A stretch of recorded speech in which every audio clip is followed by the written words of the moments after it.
Good day, my esteemed viewers.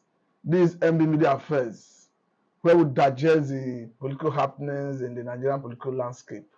And over the week, so many issues have actually cropped up, ranging from the reaction of Nigerians with respect to government policies, because we can understand that we are seeing government policies somersaulting. And the particular reference we are looking at this morning has to do with the issue of government policy and the labor threat to embark on strike. And with me to look at these issues is a renowned journalist who have been in the trenches for years and equally a political affairs analyst in the person of Chinedu Michael. Mr. Chinedu, you are welcome to this program. Good morning. Good morning, viewers. Some persons have argued that Nigerian labor, particularly the two leading labor unions, the Nigerian Labour Congress and Trade Union Congress, that they have lost their potency to fight, that they have become a two-tailed bulldog. But we now saw that they have given federal government a deadline, 2nd of next month, that if federal government refuses to change, reverse the pump price of PMS, that they are going to go on strike and possibly hit the streets on protest. What is your reaction? I will blame the entire scenario on the ill-advised that we have seen to the president himself. I don't think that Tinubu himself is actually prepared for this government, governance that we have seen so far.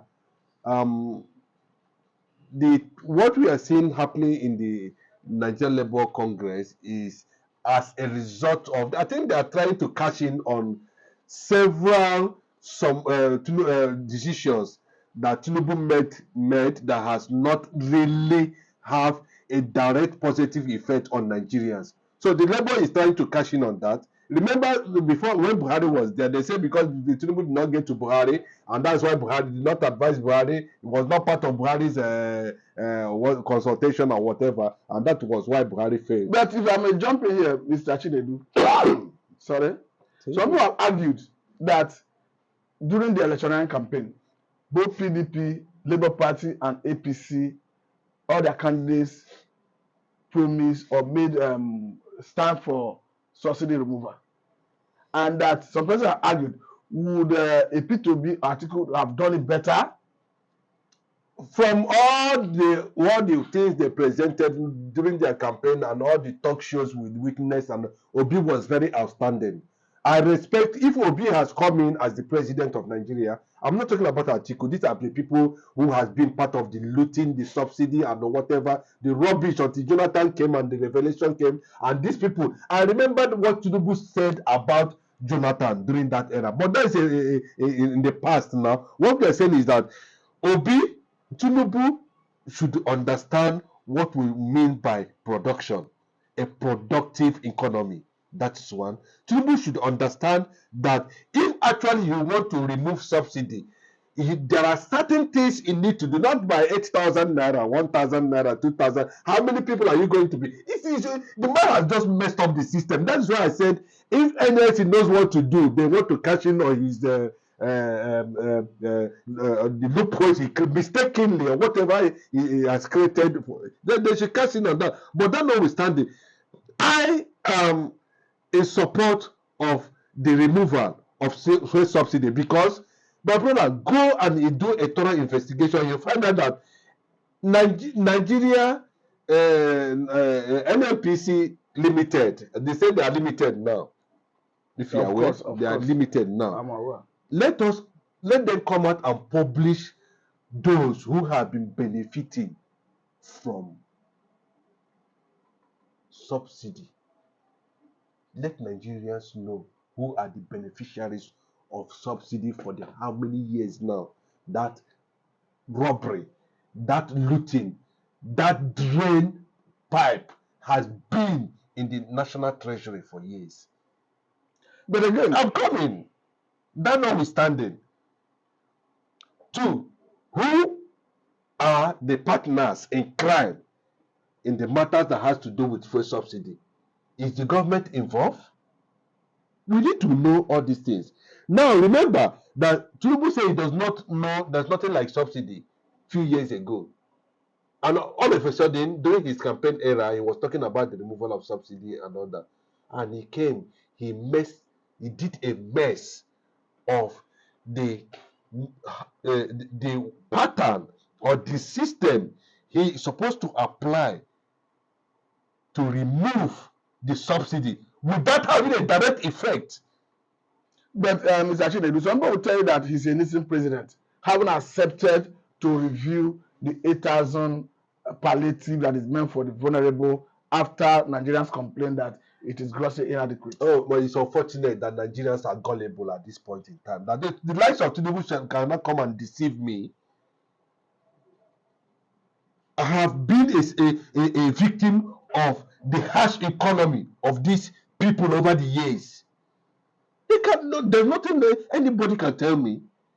I have come to understand the secret of Nigeria when the late Gani Fayemi was alive.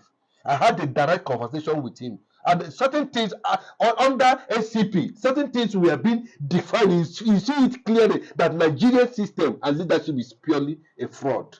Then, if I may ask you a quick one. I'm coming to that. I want to respond totally to your questions. All right. You understand, so that you understand what Nigerians should be thinking by now. What is Tinubu's plan on the day of inauguration? He said subsidy is gone. At what rate is subsidy going? And at what rate are we going to buy fuel? And when we buy fuel at that rate, then even Nigerians will have to go through that pain to understand that if you buy fuel at this rate, after some time, the forces of demand and supply will set in, and they will define the actual amount whereby Nigerians can buy fuel. But that notwithstanding, those things that Tinubu needed to do was not done. But I think that will bring me to my next question.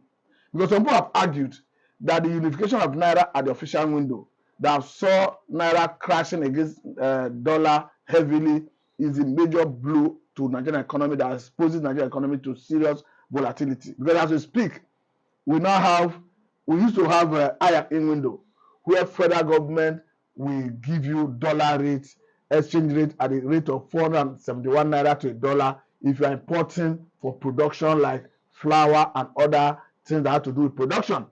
And now we are seeing Bakers Association of Nigeria saying they want to increase their product with 15% because dollar at the official window is now exchanging for 800 and something Naira to a dollar. And we are seeing inflation rising to 22% as a result of that unification of Naira at the official window policy. And we have probably seen Bakers Association of Nigeria saying they want to increase their product with 15% because of that policy. Now, some people have argued that the major policy error of this government is unification of Naira at that official window, that Nigeria needed to wait. The government needed to wait for us to start producing, channel the money being saved through oil subsidy removal into production, so that by the time we start earning more foreign exchange through export of our product, he can now go and unify that Naira at the official window. What is your reaction to that? Didn't you see these things being reeled out here and there by experts led by Peter Obi himself? Did Tinubu not make meek of Obi during the campaign era? That he's talking about statistics. Now the ball is in your court. What are you doing with it? You don't have the knowledge. You're not an economist. You don't know how to go about it. That for you to talk about an economy like Nigeria, to put it in shape, there are certain things you need to do. And what is that? You need to micro produce. I know it's not something of 1 month, 2 months, 3 months. The micro production sector, community in the system need to be thoroughly activated Forget about, you don't know what you are doing. You don't know. See, it requires a man. It requires a man with wisdom that has been able to manage several companies, that understand the techniques of running of building a small scale to a larger scale, to be able to do a thorough work to see that the Nigerian economy is being liberated.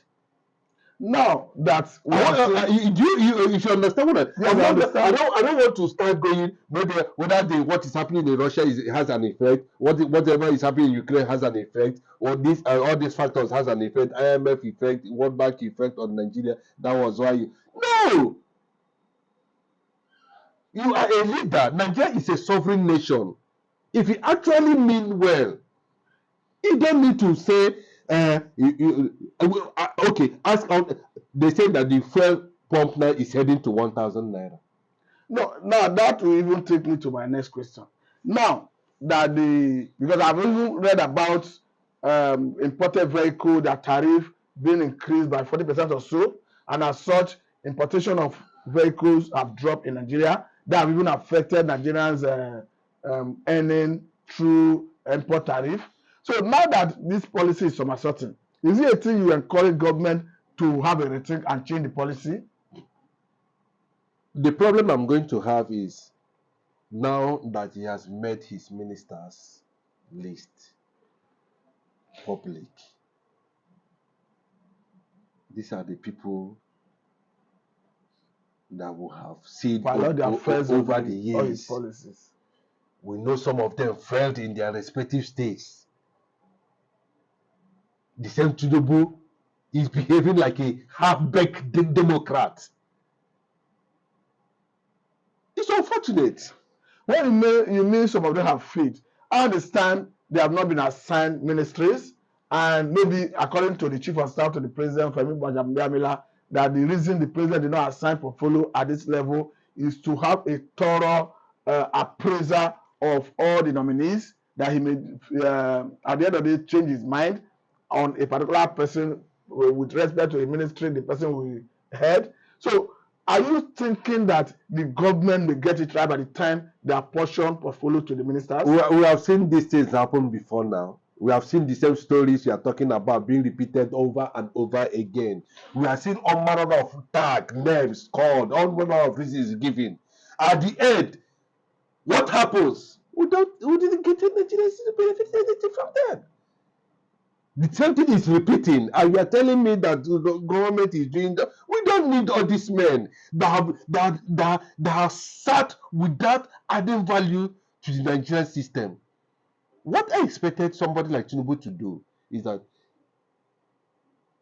where are the likes of Okonjo-Iweala then in the system? Where are the likes of the then Minister of Agriculture under Jonathan? Somebody will tell you that he's a. Where are their likes? Where are their likes? We are not seeing them in these governors, in this thing that they are throwing up and down, or they are just these are people who this is compensation. I'm seeing all those lists all those names in that as these are people that have worked with me. I need to compensate them. The genuinity to drive Nigeria to a better height, I didn't see it in those names. These are their interests. They are trying to tell us they are politicians, that they contributed to the kangaroo, what we are seeing in Aso Rock now. So therefore, they must be compensated with ministerial appointments. Now, are you worried that in the same ministerial nominee, we are seeing some opposition members nominated? Is this something you want to react to? Unfortunately, we have over 4,000 civil society organizations. They are watching. They are not. Nobody is interested in what Tinubu is bringing as ministers or nominating as ministers. Nobody. We are looking at the court. You saw what the bishop said yesterday. There was that's the perception of many Nigerians. We are not But interested someone in. will tell you that the courts, nobody can preempt the courts, and that if you say anything with respect to a particular trajectory, it may amount to prejudice. But that is for the decision of court. It's for the court to decide. That is what I'm who saying. That is the what I'm actual saying. winner. That's what I'm saying. That the judiciary. Please, bro, listen to me. I want you to get this thing right. We are not kids again. We have seen Nigeria somersault over and over. We have seen the same people recycled over. And we have seen the same system somersault with reasons, with so many names, with so many titles, with so many political statements, trying to paint or create a kind of understanding so that at the end of the day we don't get anything at the end of the day. I'm not talking about that. What we are saying is this: Nigerians are still looking at what this man is bringing. In less than 3 months, I am buying. Listen, in less than 2 months of Tinubu's administration, I cannot afford to see 100 naira bread disappeared. 200 naira bread, agege bread disappeared. Not to now, a loaf of bread, ordinary bread, is about 1,000 naira. But some people will argue that it is good that government make money and that it's prioritizing government revenue. Because I understand that the debt management office have said that the 10.7 trillion projected that government want to end this year is grossly inadequate, considering the fact that our debt to GDP is 73.5%. It exposes the economy to volatility, that there's even need to jack up our revenue to about 15.7 trillion. If that is his reason behind all this policy, do you see encouraging to continue? What is 70 billion doing in the National Assembly? Why is the cost of government, when it comes to something that has to do with the masses, they come up with all this government that is generating revenue? Go to all these markets now. Go to ask them. If you're a trader, Tinubu, if he is bringing tax policy that can never be justified, even in the midst of this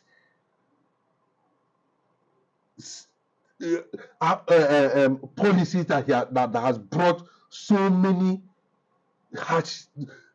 hardship to Nigerians, they are still going from one bus stop to other, taxing people, taxing market women, taxing Okada people, taxing keke, taxing everybody, virtually everybody. What are they using that money for? You saw the budget, you saw what happened at the National Assembly. They budgeted over 70 billion to buy bulletproof cars. Don't they understand that is to enhance the working condition of new members? Well, if I may ask you, Mr. Chinedu, the new members, do they deserve to have a good enhanced working condition? And if that is the case, is the 70 billion too much to enhance their working condition? I don't know what you mean by. No, I'm speaking the word of the. That's what I'm saying. You see, bros, if you have been in the government circle, anytime the system want to, go to the treasury, they bring out something like this so that the money. You look at what Obia Ekosileze said. These guys are already having their welfare package. Some of them are rejecting bulletproof cars. They wanted a particular brand. That those before them are using such brand that they want the same. If you are to advise the government, when I mean advice, I'm looking at the executive and the legislature. I don't want to bring in the judiciary because I understand that they are not party to how you decide the sharing of government national resources. If you are to advise them vis-a-vis how money is being appropriated, what would be your advice? I think, let me borrow a word from respected Nobel laureate, Professor Wole Soyinka.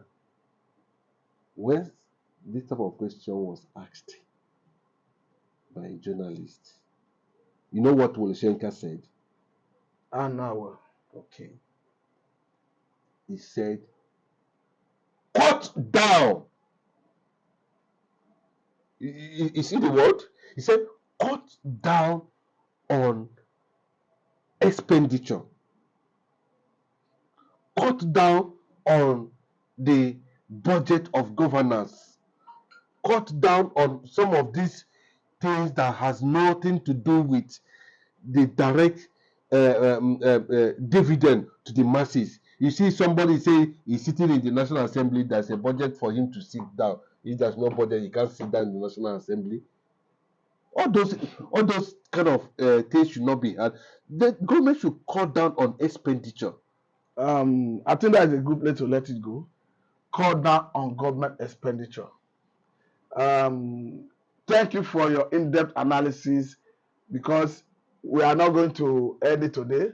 It's a conversation that is evolving. But just 1 minute. Okay. Just 1 minute. Let me the NLC leadership should understand very well now that at this point in time, there's no going back. It seems that the system has lost direction. So, when you mean the system have lost direction, what are you trying to? I don't know where they are driving to. We don't know whether the subsidy is being removed at some point. Let me butch in here. This should be the NSC have asked Nigerians to stock their house, whether it's food, whether it's medical, because according to them, Nigeria, they may be shut down for some days. No, see, when they issue such things, they are going to still have negotiation continues. They are going to be invited on Monday. They are going to sit with the federal government. Whatever that is the question I asked initially. Do you see NSC this time being bold enough to confront? And again, lest I forget, some lawyers have argued that there is a standing court order from National Industrial Court that compels labor not to embark on strike. That if labor eventually goes on strike, that it will amount to contempt of court. In the face of that standing court order from the industrial court, do you still encourage labor to embark on this strike? Well, the labor should, if there's need for that, if there's genuine need, if they actually knew what they are fighting for, if they actually believe that this policy that we are running now is against the ordinary man on the street, it's against the Nigerian system itself, why they should embark on strike to bring even against a standing court order, a standing court judgment, judgment from a court of competent jurisdiction as the National Industrial Court. I have seen such things happen during ASU strike. Because I understand I'm coming. I've seen certain court asking ASU not to go on strike. Who are the people that goes there to? Is the government, like I was saying, using court? We should understand that they can also use court to try to checkmate what the NLC is. Like I was saying, some lawyers have argued that if the NLC and TUC go ahead with this strike, that they have lost moral right to ask Nigerians to come out en masse to obey if they are saying that NLC too has their own lawyers, they should also go to court. No, what I'm saying is that yes, they agree that NLC should go and argue the case, but that hence the judgment subsists. That NLC is not justified to go on strike or protest against a standing court order. If there is suspicion, if that there's actually perception out there that the federal government is using the National Industrial Court to ambush them. But the argument is that whether they are ambushing them or whether they are intimidating them with the court order stands. Is it not right they should go to court to ask her to vacate that order before they... That is what I'm saying, that the NLC too have their own lawyers. And those lawyers know what to do. You don't expect at that level now, the kind of lawyers they have, they don't know what to do at this point.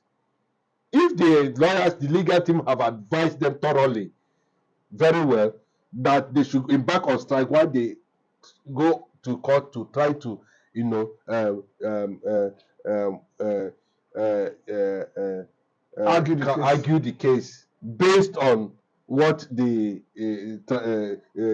court, industrial court have issued or have said, then they should go ahead. Then this brings me to the one peculiar area before we round up. You see, some people have considered the way and manner the leadership of the current National Assembly emerged, having gotten endorsement from the president, I mean the Speaker of House of Representatives, the person of Abbas, and the Senate President, the person of Gordon Akpabio, having gotten endorsement from the president and eventually emerged as the Senate President and Speaker of House of Representatives, respectively. So Nigerians have argued that we are likely going to see a rubber-stamped 10th National Assembly. Well, brother, is it not happening? No, is it not happening? No, is it not happening? You remember during the Saraki era, what we witnessed? They said it was Saraki that disturbed and made Buhari to fail. The same people. Now they said, okay, we saw what Lawan did. Well, Lawan was just there. All the loan in this world that he was just there busy side giving out loans. What did all these men? What did they? You see, what I'm saying is it's unfortunate that the winner takes it all, and it's a very bad ideology in the Nigerian setting. There's nobody to checkmate Tinubu. There's nobody to advise him. Ababi is a OES member.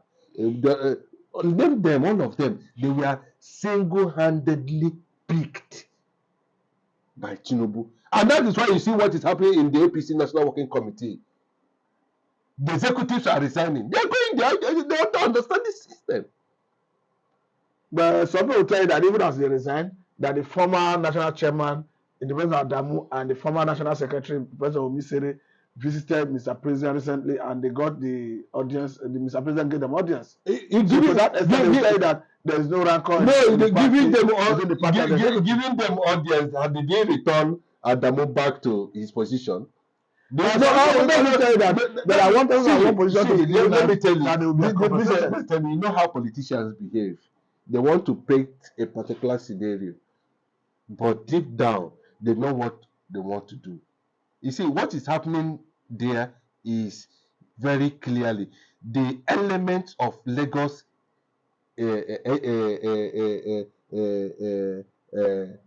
SCN. Are you hearing me? Loyalists, Lagos loyalists to Tinubu and SCN power brokers are the people trying to make sure that other forces that came from other political parties have no say in this present administration. If you are saying that we may not have seen some nominees of this president coming from other areas, I can understand that Devu Mahi have never been a party that is an ACM member. I can understand that somebody like Wike have never been an ACM member, and some other political appointees, nominees. So does that not counter your argument? Who brought Omahi to APC? And what is the yardstick are you going to measure that somebody can come in now and become an ACN loyalist from other? It's possible, very possible. Who brought all these men? These are people who. What is Wike? Look at Wike. Wike played the game in Rivers State. The whole world is aware. The BBC reported it, and people want to compensate him with a ministerial position. So I think we have actually dissected all the major issues. Once again, thank you for coming to this program. It's my pleasure having you on this program. Thank you. Thank you. This is MB Media Affairs, where we dissect the happenings in the Nigerian political landscape, and we have done some justice to the issues that has come to the front burner. So thank you for coming once more. Thank you, sir.